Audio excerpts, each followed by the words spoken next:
Hello സുഹൃത്തെ, നമസ്കാരം. ഏറ്റവും ലേറ്റസ്റ്റ് ആയിട്ടുള്ള കറണ്ട് അഫേഴ്സുമായി ജെഡിസ് കറണ്ട് അഫേഴ്സ്. ഇന്നത്തെ ചില ന്യൂസ് ഹെഡിങ്സ് ആണ്.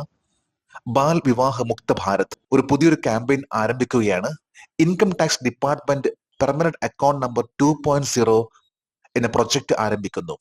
AIM എന്ന അടൽ ഇന്നോവേഷൻ മിഷൻ ഇത് 2028 വരെ നീട്ടി. ബ്രസീലിലെ പുതിയ അംബാസഡർ ആയിട്ട് ദിനേശ് ഭാട്ടിയെ നിയമിച്ചു. ഇതേപോലുള്ള ലേറ്റസ്റ്റ് കറണ്ട് അഫേഴ്സുമായി ജെഡിസ് കറണ്ട് അഫേഴ്സ് ഇന്ന് നവംബർ 27. ഇന്നത്തെ കറണ്ട് അഫേഴ്സിലേക്ക് സ്വാഗതം. നമുക്ക് ഇന്നത്തെ കറണ്ട് അഫേഴ്സിലേക്ക് പോകാം. ഒരു ന്യൂസ് ഹെഡിംഗ് ആണ്: Shrimati Annapurna Devi to launch a national campaign Bal Vivah Mukt Bharat to make India child marriage free.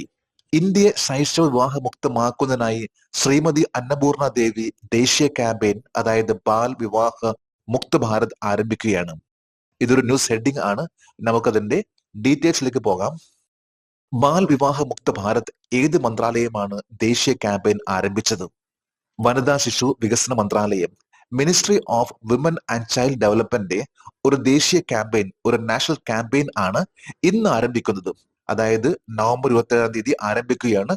ബാൽ വിവാഹ മുക്ത ഭാരത് എന്ന നാഷണൽ ക്യാമ്പയിൻ ആണെന്ന് ministry of women and child development ആരംഭിക്കുന്നത്. 2024 നവംബർ 27 ബാൽ വിവാഹ മുക്ത ഭാരത് ക്യാമ്പയിൻ ആരംഭിക്കുന്നത് ആരാണ്? കേന്ദ്രമന്ത്രി Annapurna Devi. Ministry of woman and child development, വനിതാ ശിശു വികസന മന്ത്രാലയത്തിന്റെ മിനിസ്റ്റർ ആണ് അന്നപൂർണ ദേവി. അന്നപൂർണ ദേവിയാണ് ബാൽ വിവാഹ മുക്ത ഭാരത് എന്ന ക്യാമ്പയിൻ ഇന്ന് ആരംഭിക്കുന്നത്. പുതിയ ബാൽ വിവാഹ മുക്ത ഭാരത് ക്യാമ്പയിന്റെ ലക്ഷ്യം എന്താണ്? ഇന്ത്യയെ ശൈശവ വിവാഹ മുക്തമാക്കാൻ. ഏതൊരു ക്യാമ്പയിൻ ആരംഭിക്കുമ്പോഴും അതിനൊരു ലക്ഷ്യം ഉണ്ടാകാറുണ്ട്, ഒരു എയിം ഉണ്ടാകാറുണ്ട്, അല്ലെങ്കിൽ ഒബ്ജക്റ്റീവ്. ഇത് ഇവിടെ ഇന്ത്യയെ ചൈൽഡ് മാരേജ് ഫ്രീ ആക്കുന്നതിന് വേണ്ടിയുള്ള ഒരു ക്യാമ്പയിൻ ആണ് ഇന്നിപ്പോൾ ആരംഭിക്കുന്നത്. നമുക്കറിയാം, ചില സംസ്ഥാനങ്ങളിൽ ഇപ്പോഴും ചൈൽഡ് മാരേജിന് വളരെയധികം പ്രോത്സാഹനം കൊടുക്കുന്ന ഏരിയാസ് ഉണ്ട്. രാജസ്ഥാനിലെ ചില ഗ്രാമങ്ങളിൽ ഇപ്പോഴും ചൈൽഡ് മാരേജ്, ശൈശവ വിവാഹം നടക്കുന്നുണ്ട്. അതായത് ഒരു 10 വയസ്സ് ആകുമ്പോഴേക്കും അവരുടെ 6 ഗ്രാമങ്ങളിൽ തന്നെ ചൈൽഡ് മാരേജ് അത് നടക്കുന്നുണ്ട്. അതുപോലെ തന്നെ മറ്റു പല സംസ്ഥാനങ്ങളിലും 18 വയസ്സ് ആകുന്നതിന് മുമ്പ് ചൈൽഡ് മാരേജ് നടക്കുന്നു. ഇതിലൂടെ ഉണ്ടാകുന്ന പ്രശ്നം എന്ന് പറഞ്ഞാൽ കുട്ടികളുടെ പഠനങ്ങൾ ആണ് അവിടെ മുടങ്ങുന്നത്. ഈയടുത്ത് ആസാം എന്ന സംസ്ഥാനം പോലും ഇതിനെ ഏറ്റവും കൂടുതൽ പ്രാധാന്യം കൊടുത്തുകൊണ്ട് ഇത്തരത്തിലുള്ള കാര്യങ്ങൾ സ്റ്റോപ്പ് ചെയ്യുന്നതിന് വേണ്ടിയുള്ള ക്യാമ്പയിൻ ആരംഭിച്ചിട്ടുണ്ട്.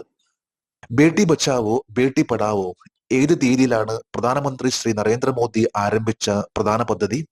22 ജനുവരി 2015. 2015 ജനുവരി 22 ബേട്ടി ബച്ചാവോ ബേട്ടി പഠാവോ എന്ന ഒരു പുതിയൊരു scheme Indian prime minister Narendra Modi launch ചെയ്തിരുന്നു. പ്രധാന ലക്ഷ്യം എന്ന് പറഞ്ഞാൽ പെൺകുട്ടികളെ പഠിപ്പിക്കുക, അവരെ ഒരു പ്രാപ്തമാക്കുക, അവരെ ഒരു പവർഫുൾ ആക്കുക, എംപവറിംഗ് ദി ഗേൾസ്. കാരണം ഇന്ന് പല സംസ്ഥാനങ്ങളിലും കാണാൻ സാധിക്കും, പെൺകുട്ടികൾക്കുള്ള പഠനം അല്ലെങ്കിൽ അവർക്ക് കിട്ടേണ്ട വിദ്യാഭ്യാസം, അതിനുള്ള പ്രോത്സാഹനം കൊടുക്കുന്നില്ല. അതുകൊണ്ട് തന്നെ അതിനെ മാറ്റുന്നതിന് വേണ്ടിയുള്ള ഒരു സ്കീം ആണ് ഇന്ത്യൻ പ്രൈം മിനിസ്റ്റർ നരേന്ദ്രമോദി ആരംഭിച്ചിട്ടുള്ള ബേട്ടി ബച്ചാവോ ബേട്ടി പഠാവോ. ഇതുമായി ബന്ധപ്പെട്ടാണ് ഇപ്പോൾ ബാൽ വിവാഹ മുക്ത ഭാരത് എന്ന ഒരു campaign union minister Annapurna Devi ആരംഭിക്കുന്നത്. ഒരു ന്യൂസ് ഹെഡിംഗ് ആണ്: income tax department permanent account number 2.0 project. ആദായ നികുതി വകുപ്പിന്റെ സ്ഥിരം account number, permanent account number 2.0 പദ്ധതി. ഇതൊരു പുതിയൊരു പ്രൊജക്ട് ആരംഭിക്കുകയാണ്. Income tax department permanent account number, അതായത് പാൻ നമ്പർ, അത് മാറുകയാണ്. നമുക്കതിന്റെ ഡീറ്റെയിൽസിലേക്ക് പോകാം. ആദായ നികുതി വകുപ്പിന്റെ പെർമനന്റ് അക്കൗണ്ട് നമ്പർ 2.0 പദ്ധതിക്ക് ആരാണ് അംഗീകാരം നൽകിയത്? സാമ്പത്തിക കാര്യ cabinet committee, CCEA, cabinet committee on economic affairs, CCEA എന്ന ഈ ഒരു ക്യാബിനറ്റിന്റെ അംഗീകാരം ലഭിച്ചിരിക്കുകയാണ്. അതായത് നമ്മളുടെ കയ്യിൽ ഇപ്പോൾ ഉള്ള പാൻ കാർഡ് ഇത് മാറുകയാണ്. ആ ഒരു പുതിയ ഒരു പ്രൊജക്ട് ആണിപ്പോൾ പാൻ കാർഡിന്റെ പാൻ 2.0 എന്നൊരു പ്രൊജക്ട്. പുതിയ പാൻ ടാൻ 2.0 പ്രൊജക്ട് കാര്യക്ഷമമാക്കുകയും നവീകരിക്കുകയും ചെയ്യുന്നതിന്റെ ലക്ഷ്യം എന്താണ്? ഇപ്പൊ പാൻ കാർഡ് എന്ന് പറയുമ്പോൾ നമുക്കറിയാം, അതായത് പെർമനന്റ് അക്കൗണ്ട് നമ്പർ. ടാൻ എന്നത് tax deduction and collection account number. Tax deduction and collection account number ആണ് ടാൻ. പാൻ എന്നാൽ പെർമനന്റ് അക്കൗണ്ട് നമ്പർ. ഇതിന്റെ അടുത്തൊരു സ്റ്റെപ്പ് അല്ലെങ്കിൽ അടുത്തൊരു മാറ്റമാണ് ഇപ്പോൾ വരാൻ പോകുന്നത്, അതായത് പാൻ 2.0 എന്ന പ്രൊജക്ട്.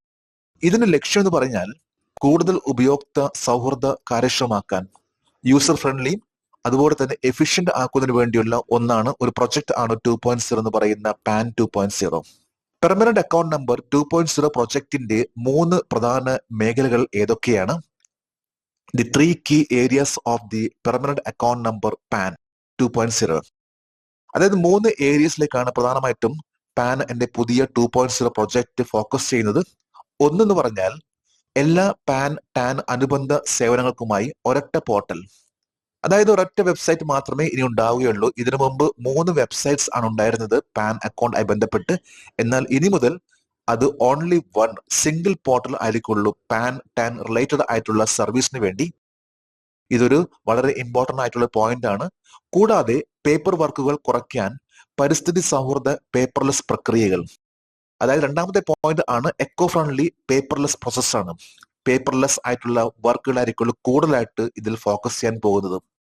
മൂന്നാമത്തേതാണ് വേഗത്തിലുള്ള പ്രോസസ്സിംഗ്. പാൻ സൗജന്യമായി നൽകും.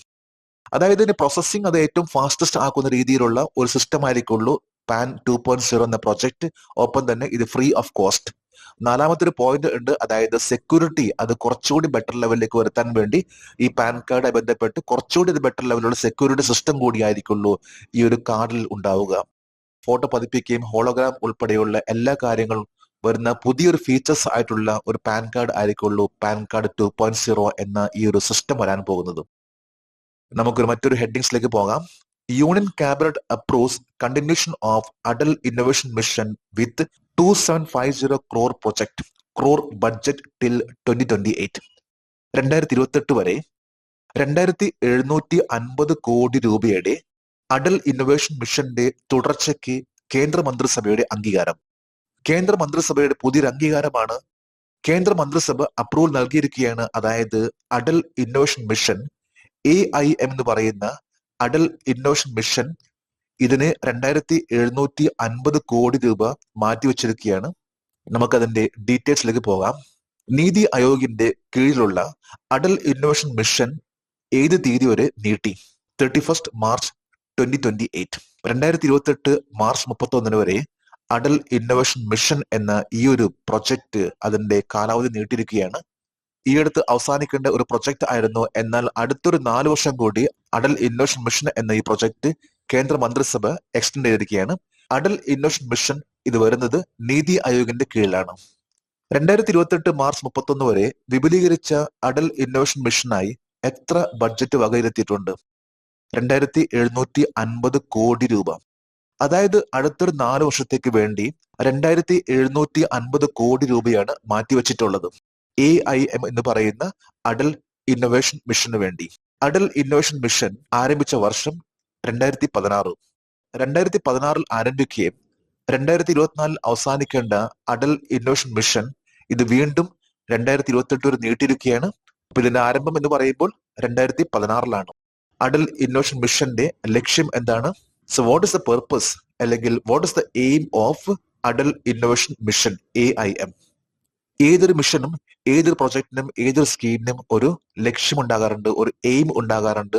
അതുപോലെ തന്നെ നീതി ആയോഗിന്റെ കീഴിൽ വരുന്ന അടൽ ഇന്നോവേഷൻ മിഷൻ AIMന്റെ ലക്ഷ്യമാണ് രാജ്യത്തുടനീളം നവീകരണം, അതായത് ഇന്നോവേഷൻ, അതുപോലെ തന്നെ സംരംഭകത്വം പ്രോത്സാഹിപ്പിക്കുക. പുതിയ പുതിയ ആളുകളെ, പുതിയ പുതിയ ഓണ്ടർപ്രണേഴ്സിനെ പ്രോത്സാഹിപ്പിക്കുകയും അത് രാജ്യത്തിന്റെ ഉയർച്ചയ്ക്കും രാജ്യത്തിന്റെ സമ്പന്നതയ്ക്കും വേണ്ടി കൊണ്ടുവരുന്നതിന് വേണ്ടിയുള്ള നീതി ആയോഗിന്റെ ഒരു മിഷൻ ആണ് അടൽ ഇന്നോവേഷൻ മിഷൻ. ഒരു ന്യൂസ് ഹെഡിംഗ് ആണ്, India appoints Dinesh Bhatia as Brazil ambassador. G. Balasubramanian appointed as high commissioner to Maldives. India Dinesh ഭാട്ടിയെ ബ്രസീൽ അംബാസിഡർ ആയിട്ടും G. ബാലസുബ്രഹ്മണ്യനെ മാൽദീവ്സിലെ ഹൈ കമ്മീഷണറായിട്ട് നിയമിച്ചു. അപ്പൊ ഇവിടെ എടുത്തു പറയേണ്ട ഒന്ന്, ബ്രസീലിലാണെങ്കിൽ അംബാസിഡറും മാൽദീവ്സിലാണെങ്കിൽ ഹൈ കമ്മീഷണറും. അപ്പോൾ ഇതിൽ എന്താണ് വ്യത്യാസമുള്ളത്? അംബാസിഡർ ആണെങ്കിൽ ബ്രസീൽ അംബാസിഡറും, മാൽദീവ്സ് തൊട്ടടുത്തിരിക്കുന്ന രാജ്യം അതിനെ നമ്മൾ ഹൈ കമ്മീഷൻ എന്ന് പറയുന്നു. ഇപ്പൊ കോമൺവെൽത്ത് ഓഫ് നേഷൻസ് എന്ന് നമ്മൾ പറയാറുണ്ട്. കോമൺവെൽത്ത് ഓഫ് നേഷൻസ്, അതായത് ഇന്ത്യയുടെ അടുത്തുള്ള മാൽദീവ്സ്, ശ്രീലങ്ക, ഇവയെല്ലാം തന്നെ കോമൺവെൽത്ത് ഓഫ് നേഷൻസ് എന്നാണ് നമ്മൾ പറയുന്നത്. അപ്പൊ ഇവിടെ നിയമിക്കുന്ന ഡിപ്ലോമാറ്റ്സിനെ നമ്മൾ എപ്പോഴും ഹൈ കമ്മീഷണേഴ്സ് എന്നാണ് പറയുന്നത്. എന്നാൽ നോൺ കോമൺവെൽത്ത് കൺട്രീസിലാണെങ്കിൽ അവിടെ നമ്മൾ അംബാസിഡേഴ്സ് ആണ് എപ്പോഴും എടുത്തു പറയാറുള്ളത്. ഡിപ്ലോമാറ്റ്സിലാണെങ്കിൽ നമ്മൾ എപ്പോഴും ഡിപ്ലോമാറ്റ്സ്, അതായത് ഒരു രാജ്യം നോൺ കോമൺവെൽത്ത് കൺട്രി ആണെങ്കിൽ അവിടെ നമ്മൾ അംബാസഡേഴ്സിനെയും, അല്ലെങ്കിൽ നമ്മൾ പറയുന്ന ഒന്നാണ് ഹൈ കമ്മീഷണർ. മാൽഡീവ്സ് എന്ന് പറയുമ്പോൾ അതൊരു കോമൺവെൽത്ത് ഓഫ് നേഷൻ ആണ്. നമുക്ക് ഈ കറണ്ട് അഫയേഴ്സിന്റെ ഡീറ്റെയിൽസിലേക്ക് പോകാം. ബ്രസീലിലെ ഇന്ത്യയുടെ അടുത്ത അംബാസഡറായി ആരെയാണ് നിയമിച്ചത്? ദിനേശ് ഭാട്ടിയ. ബ്രസീലിലെ അടുത്ത അംബാസഡറായിട്ട് നിയമിച്ചിട്ടുള്ളത് ദിനേശ് ഭാട്ടിയയാണ്. 1992 IFS ഉദ്യോഗസ്ഥനായ ദിനേശ് ഭാട്ടിയ നിലവിൽ ഏത് രാജ്യത്തിന്റെ അംബാസഡറായി സേവനമനുഷ്ഠിക്കുന്നു? അർജന്റീന. അർജന്റീന എന്ന രാജ്യത്തിന്റെ അംബാസഡർ ആയിരുന്നു ദിനേശ് ഭാട്ടിയ. എന്നാൽ ഇപ്പോൾ അദ്ദേഹത്തെ ബ്രസീലിലെ അംബാസഡറായിട്ട് നിയമിച്ചു. ബ്രസീലിലെ പുതിയ അംബാസഡർ ആയിരിക്കുള്ളൂ ദിനേശ് ഭാട്ടിയ. ബ്രസീൽ എന്ന രാജ്യം, ഇതിന്റെ ക്യാപിറ്റൽ ആണ് ബ്രസീലിയ. ഈയടുത്താണ് ബ്രസീലിൽ നടന്നിട്ടുള്ള G20 ഗ്രൂപ്പ് ഓഫ് ലീഡേഴ്സിന്റെ ഒരു വലിയൊരു conference, Indian prime minister Narendra Modi പങ്കെടുത്തിട്ടുള്ള ഒരു വലിയൊരു കോൺഫറൻസ് ആയിരുന്നു G20 എന്ന് പറയുന്ന ആ ഒരു കോൺഫറൻസ്. മാലദ്വീപിലെ കമ്മീഷണറായി ആരാണ് നിയമിതനായത്? ജി ബാലസുബ്രഹ്മണ്യൻ. ജി ബാലസുബ്രഹ്മണ്യൻ ആണ് മാൽഡീവ്സിലെ ഹൈ കമ്മീഷണർ. ഇവിടെ അംബാസഡർ അല്ല, ഹൈ കമ്മീഷണർ ആണ്. മാലദ്വീപിന്റെ പ്രസിഡന്റ് ആരാണ്? മുഹമ്മദ് മൊയ്യൂസ്. 2023 നവംബറിലാണ് മുഹമ്മദ് മൊയ്യൂസ് മാൽഡീവ്സിന്റെ പ്രസിഡന്റ് ആയിട്ടുള്ളത്. ഇപ്പോഴത്തെ പ്രസിഡന്റ് ആണ് മുഹമ്മദ് മൊയ്യൂസ്. ഇന്നത്തെ കറണ്ട് അഫയേഴ്സിലെ ലാസ്റ്റ് ഹെഡിംഗ് ആണ് Arunachal Rang Mahotsav 2024. Pankaj Tripathi appointed as the festival ambassador. Arunachal Rang Mahotsav 2024 Pankaj ത്രിപാഠിയെ ഫെസ്റ്റിവൽ അംബാസഡറായി നിയമിച്ചു. നമുക്കതിന്റെ ഡീറ്റെയിൽസിലേക്ക് പോകാം. അരുണാചൽ രംഗ് മഹോത്സവ് 2024 ഫെസ്റ്റിവൽ അംബാസഡറായി നിയമിച്ച വ്യക്തി പങ്കജ് ത്രിപാഠി. ആക്ടർ ആയിട്ടുള്ള പങ്കജ് ത്രിപാഠിയാണ് വരാൻ പോകുന്ന അരുണാചൽ പ്രദേശിലെ ഏറ്റവും വലിയ മഹോത്സവമായിട്ടുള്ള രംഗ് മഹോത്സവം എന്നറിയപ്പെടുന്ന ഏറ്റവും വലിയ മഹോത്സവ് അതിന്റെ ഫെസ്റ്റിവൽ അംബാസഡർ ആയിട്ട് നിയമിച്ചിട്ടുള്ളത്. പങ്കജ് ത്രിപാഠി അഭിനയിച്ച വളരെ ഫേമസ് ആയിട്ടുള്ള ചില ചിത്രങ്ങളാണ് ബറേലി കി ബർഫി, മിർസാപൂർ, സ്ത്രീ, ഗാങ്സ് ഓഫ് ബസിയാപൂർ എന്നിവയെല്ലാം. അദ്ദേഹമാണ് വരാൻ പോകുന്ന അരുണാചൽ രംഗ് മഹോത്സവത്തിന്റെ ബ്രാൻഡ് ഫെസ്റ്റിവൽ അംബാസഡർ. അരുണാചൽ പ്രദേശിലെ അഭിമാനകരമായ അന്താരാഷ്ട്ര നാടകോത്സവത്തിന്റെ പേരെന്താണ്? അരുണാചൽ രംഗ് മഹോത്സവ്. വരാൻ പോകുന്ന നവംബർ 29 മുതൽ ഡിസംബർ 5 വരെയാണ് അരുണാചൽ പ്രദേശിലെ രംഗ് മഹോത്സവ് എന്ന് പറയുന്ന ഈ ഒരു തിയേറ്റർ ഫെസ്റ്റിവൽ.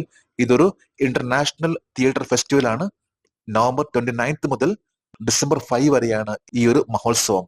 നമ്മളിന്ന് ലേറ്റസ്റ്റ് ആയിട്ടുള്ള കറണ്ട് അഫയേഴ്സും അതുമായി ബന്ധപ്പെട്ട ജനറൽ നോളജ് ആണ് ഇന്നിവിടെ അപ്ഡേറ്റ് ചെയ്തിട്ടുള്ളത്. നമുക്ക് വീണ്ടും പുതിയ പുതിയ കറണ്ട് അഫയേഴ്സുമായിട്ട് നാളെ കാണാം. Thank you very much.